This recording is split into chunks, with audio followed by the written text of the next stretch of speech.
Hi, I'm theciaellis, and welcome to This Grandma's Life. Let's get ready to laugh, learn, and grow with me as we explore growing old in an ever changing world. One of the good things about growing old is people judge you less when you sometimes say outrageous things. I'm getting older, and I've had a fascinating life. I also have opinions. You may not agree with these opinions, and I may not care. Even now, I am passionate about many things. I love to learn, I love quotes, and I care about my country. Join me as we explore loving life even as we age. Today's February 3rd, 2026, and this is episode 91, and it's called Changes of Seasons. In this episode, I discuss the changes in relationships and friends over time. But first, let's talk about what's been going on. Of course, like a lot of the country, we had that pretty good snowstorm here. We didn't have the ice and where we were located, but we did. I think we got up to 14 inches of snow here in Northeast Oklahoma. I don't know that we actually got that many in our particular location, but I did, and I was trying to go get some footage today, but everything's melted and well, a lot of it's already melted off. But then when I was trying to go to the boat docks to see if there had been any damage, you can't get to them because it's wintertime and they're not open. And I was kind of bummed about that. So I was hoping to get some footage of that. But the reason I had done that is because I had heard in Tennessee, they'd actually had some boat docks that had so much ice, so much weight of ice and snow on them that the docks um, had sunk, taking the boats down with them.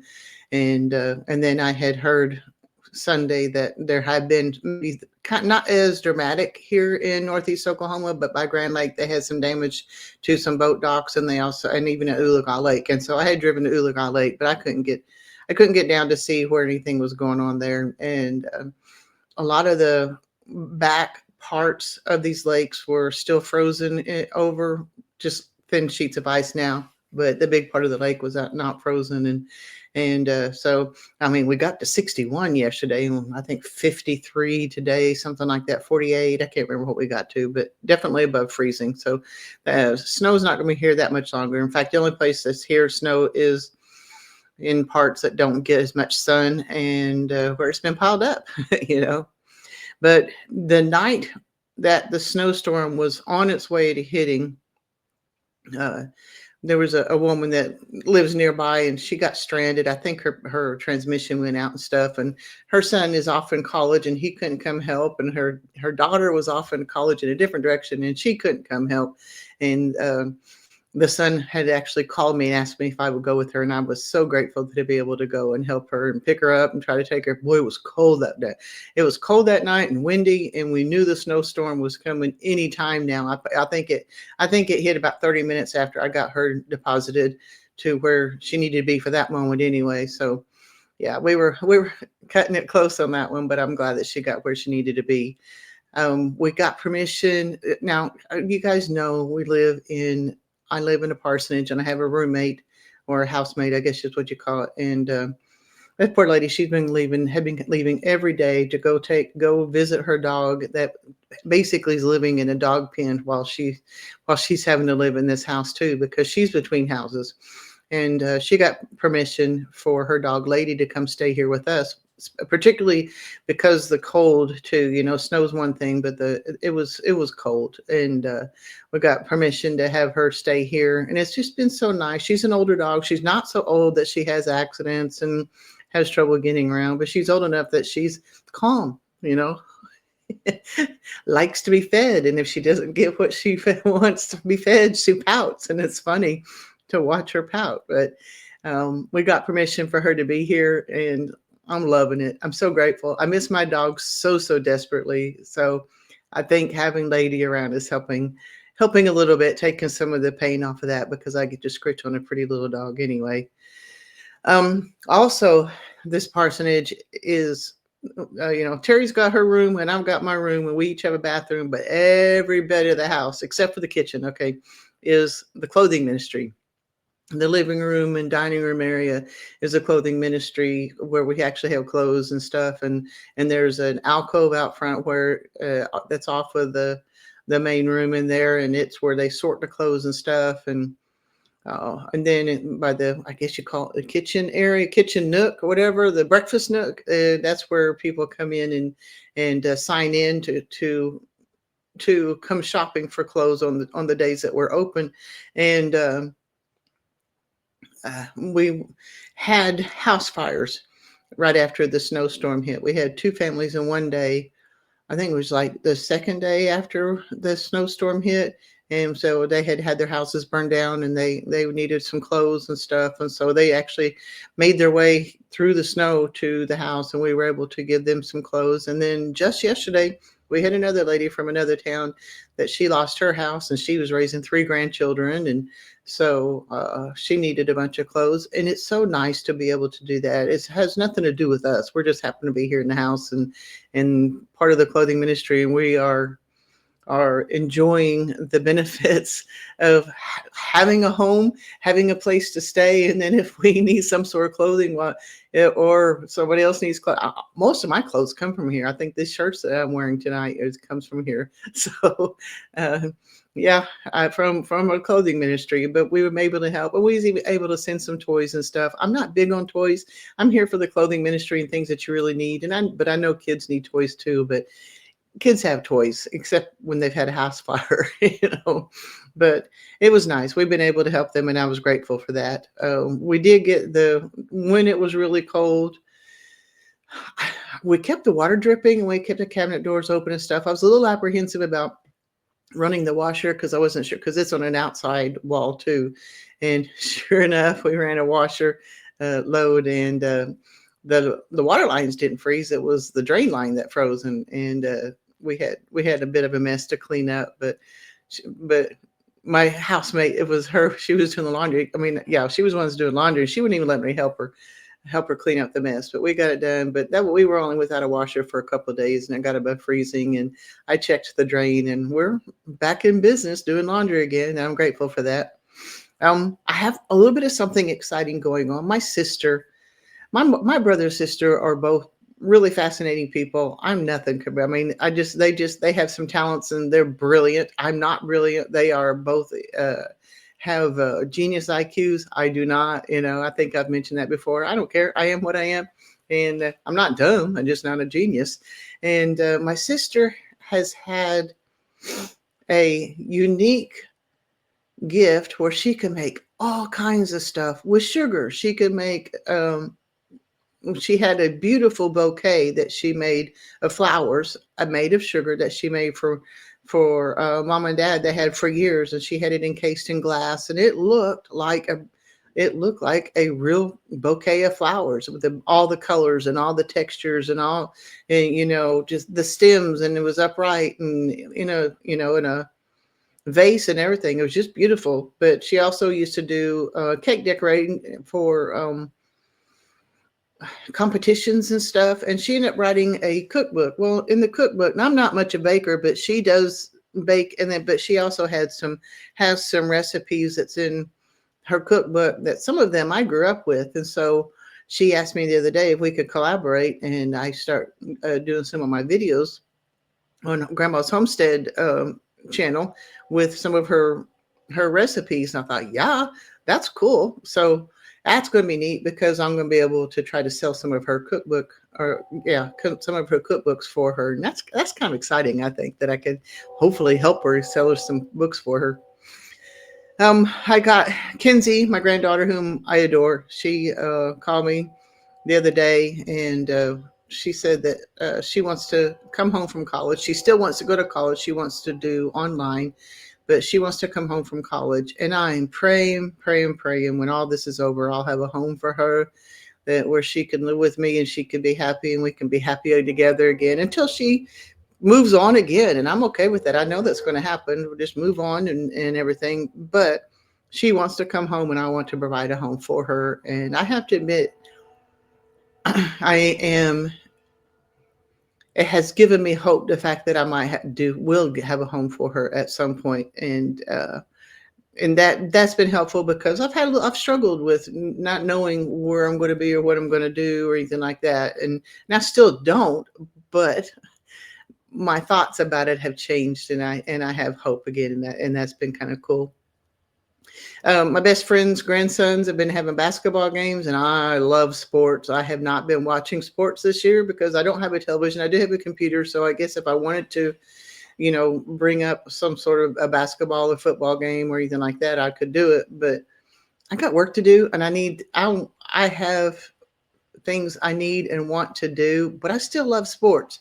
So there's been a couple of times this last week that I've actually gone to some basketball games for the grandson. One of them is 8 years old, and the other one's 10. I think I've seen two games of the 10-year-olds, and I saw one of the 8-year-olds, and I don't know. I love sports. I love watching kids play, and these guys are pretty good, you know.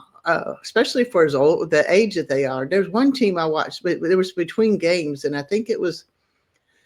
Uh, Let me think. I think the 10-year-olds in fifth grade, but the fourth graders had a team. The fourth grade boys had an incredible team, and I was pretty impressed with them. So I got my sports fix, and I was happy about that, and it was good.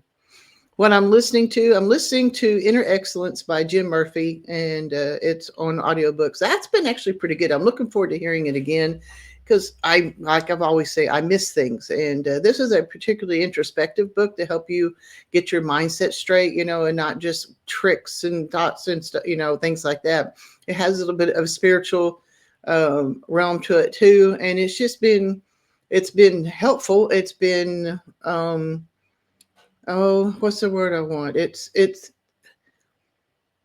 I don't know, but I'm learning from it. I'm picking up tips and tricks along with all the other stuff, but it is a good mindset thing too, and helping you to get your mindset, and so you can have that inner excellence so that you can excel. He used to be in sports, and now he helps sports players get their mind straight. So I guess he's a sports analyst, or not analyst, but a psychologist or something like that. But he does good work, and I've enjoyed his book. And I'm on the second listen of Odd Apocalypse by Dean Koontz. That was written in 2012, and I love Dean Koontz, as you know. And so, it is. I hear things that I missed the first time, and it's really cool. What I'm actually reading is The Night Window, also by Dean Koontz. It's in a part of the Jane Hawk series, and it was written in 2019. I think this is the last one in that series, and that's cool too. But I've still got more books of his lined up to read, and I can't wait to get to it. My quote of the week is, "The struggle you're in today is developing the strength you need tomorrow." And this is by Robert Tube. And I thought it was Obert Tube. That's because that's how it was written when I had seen it originally. But when I started trying to look it up, it's Robert.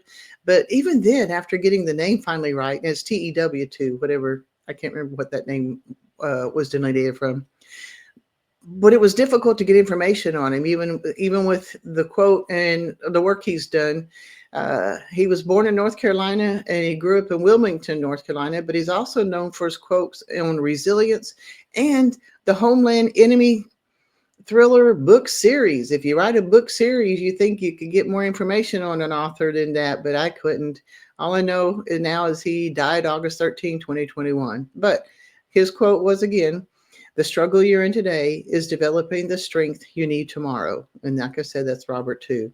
So my main subject is the changes of seasons. And of course, as we're all, just yesterday, I guess Puxatawny Phil, or whatever it's called, saw his shadow, and it's going to be 6 more weeks of winter. Well, you know what? There's always 6 more weeks of winter, no matter what.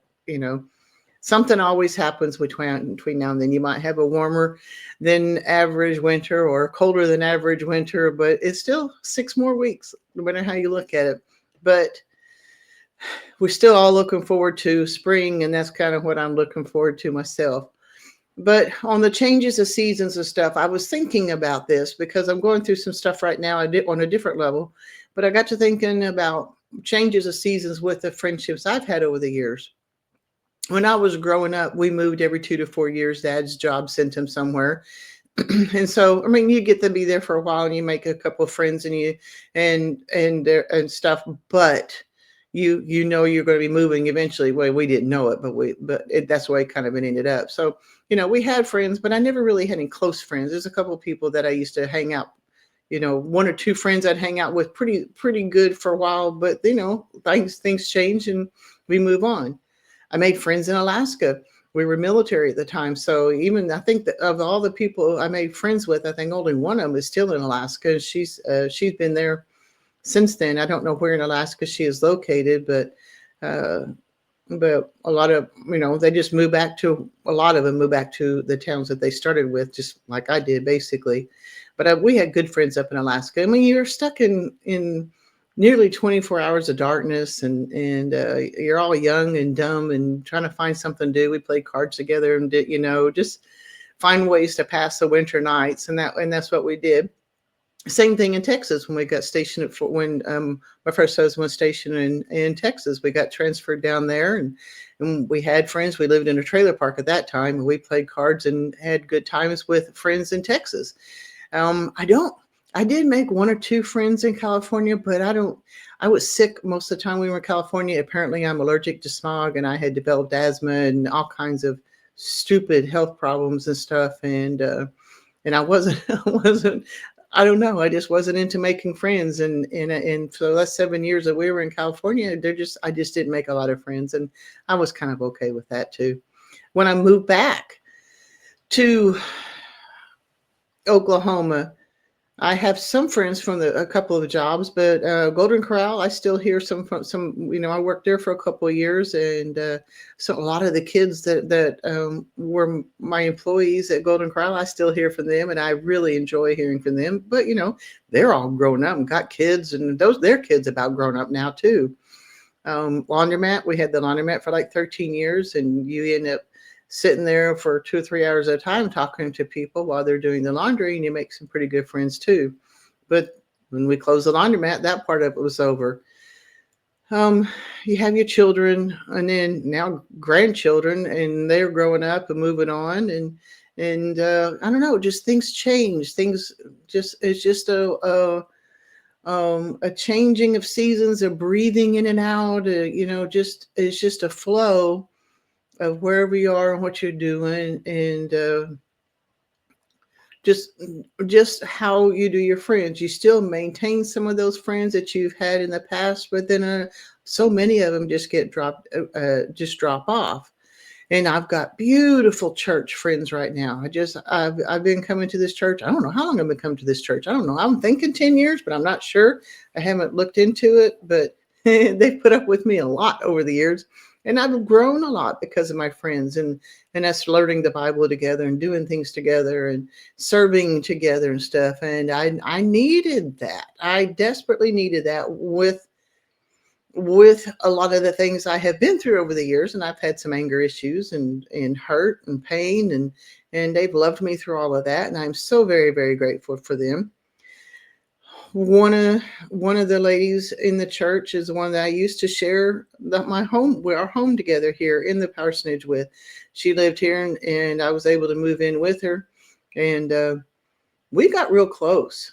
She was very helpful to me. She was my prayer warrior, and I was just a wounded animal, trying to figure out how to move forward in life and stuff. And she has been instrumental in helping me get my head on straight better enough where I can function in life and everything. But guess what?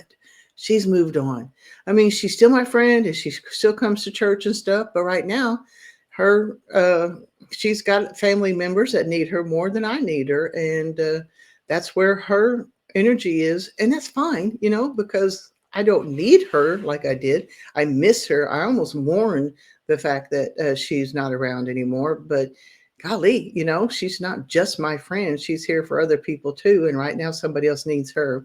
And it is a family member. So she's being there for them.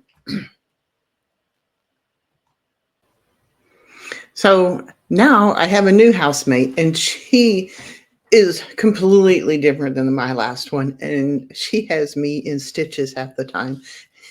She just got one of those personalities that she says stuff and you just can't help but fall out laughing. And so we're doing pretty good too. It's kind of interesting because, my other friend had a completely different personality, and we went did well together. And now I've got this other woman who's just literally different than anybody I've ever known, and we get along well too. God is taking care of us. I'm guaranteeing you, God is taking care of us. And we have a pretty good friendship and we have some pretty good talks, but it's not the same as what my other one was. And I can't expect it to be. I'm enjoying it. I love the laughter. I love the fact that we do talk and have a good time together. But it's just different, and that's the way it goes.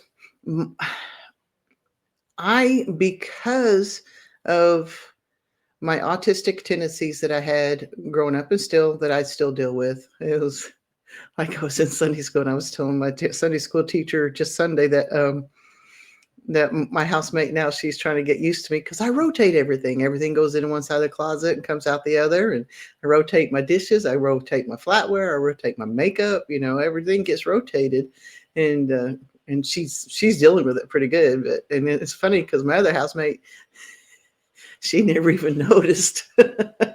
So it's kind of interesting. But I was telling my Sunday school teacher about it. He goes, "That sounds more like OCD." And I thought, well, it could be, but we all just learn how to live together and dealing with stuff. But what I was saying is because I've moved around, because I've had a life that puts me in different places and different situations and everything, my friendships and lives have changed, and I don't get real close to people. And I think that's part of the reason, the fact that when I did get so close to my last housemate, that it hurt that she's moved on.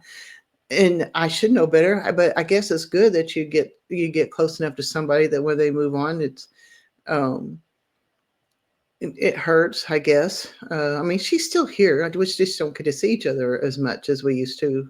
And so, but I don't tell people I love them a lot. My granddaughter, I would tell her, but even then I was kind of sparing with it because I'm one of those that if I'm going to say love, it's very important to me that it's a very emotional word to me to say, I love you. And I'm not one of those that says, love you. I can't do that. That word is too powerful for me um, to take it lightly and say that. And I'm sure these people, well, a lot of the people in my church are all kin to each other, and they probably do mean I love you to each other all the time anyway. But they also know that I'm not that way, and I'm not going to say I love you unless I really, really mean it. So one of the ladies in my church came up with the perfect thing, and I actually love it. We call it the L word. She'll say love you, and then or now she goes L word, and I'm going, oh yeah, L word. And I do. I love that. I could say I love that, but I can't say I love you. But I love the fact that we could say L word to each other. She knows that I love her. She knows that I struggle with saying it, and she honors that, and I appreciate it. I really do.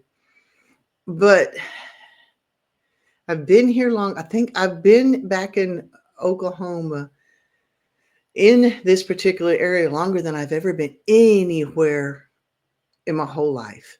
I moved back to Oklahoma in 1994. So therefore, even though I live in a little bit of a different town, it's only 12 miles away. And I live in a little bit of different town, but I still go back to the town that I had moved to. I've got friends that I've had since, the 90s. And now I've got these friends here at church that I've had for 10 years or so. And I feel for the first time in my life that I am home.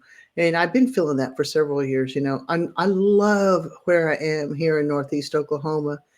And I pray I get to stay. I pray that I still get to call this place home, even just months from now, because I really don't know what I'm going to be doing or anything anytime soon. And as far as that goes, it might not even be alive, and it'll be a moot point, But one way or another, the changes of people in my life, the changes of seasons, the lifestyle changes, the life experience changes and everything has made me feel like I'm at home here. And even when things change right now, like with my housemate that I had, I'm learning to adjust and enjoy the friends that I've had and continue to make more friends in the future.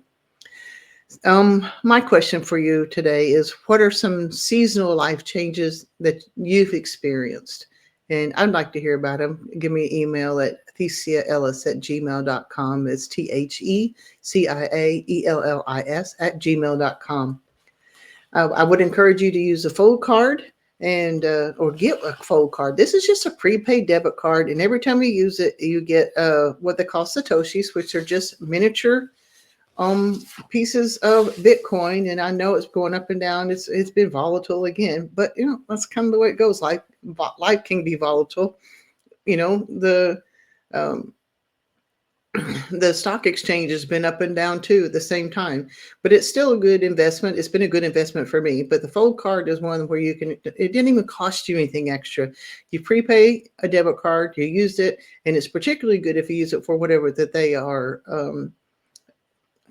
promoting at the time. But I don't ever pay attention to promotions. But if you ever eat out, then you get extra percentage of satoshis given to you, but they've got set where you can pay bills and stuff with it too.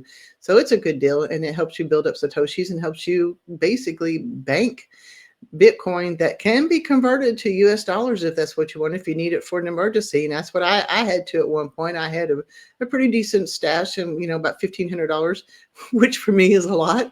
And I had to use it to pay for lawyers, but it is what it is. But I was glad I had it, because otherwise I wouldn't have had it at all. I can be found at on TikTok right now. I'm doing TikTok. I'm basically almost all of the platforms, but on TikTok I do a scripture of the day, I do a quote of the day, and if there's something else I do, I think that's pretty much what I do on that. And you can find me at theciaellis, and I would hope that you come and check me out. And I love TikTok. I'm sorry, it's so you can set your algorithms where you can have whatever it is that you're after. My algorithms are set for really funny stuff, and I love to laugh, if you know me at all. And so, but my stuff is not making you laugh. It's to help you to think and a little bit of scripture and a little bit of wise words from quotes and stuff. All right, guys, that's all I got for you right now. But I do want to encourage you to live until you die. This life is all we have, and when we do die, we're going to have to answer to God on how we lived our lives while we were here on earth. And I pray almost every day that I'm doing my best for God, and I don't expect that anything I do would get me into heaven, but I want to still do my best for Him and enjoy it. So yeah, live until you die. God bless, guys. I'll see you next time.